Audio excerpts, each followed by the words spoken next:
তাকবীরের আওয়াজ শুনে শয়তান পালিয়ে যাবে, শয়তান ভয় করে পালিয়ে যাবে। যেখানে তাকবীর হয় সেখানে শয়তান আসে না। আপনারা দেখেন না যখন আযান হয় কুকুরগুলো এত ঘেউ ঘেউ করে কেন? এটা কখনো আপনারা চিন্তা করেছেন?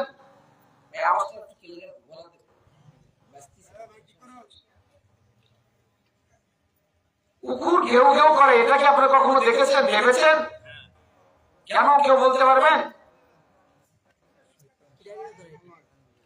যখন আযান হয় শয়তান ছুটাছুটি করে দৌড়াতে থাকে, কোথাও জায়গা না পেয়ে সে ওই কুকুরের গুপ্তদ্বারে ওই মলদ্বারে গিয়ে প্রবেশ করে। নাউযুবিল্লাহ।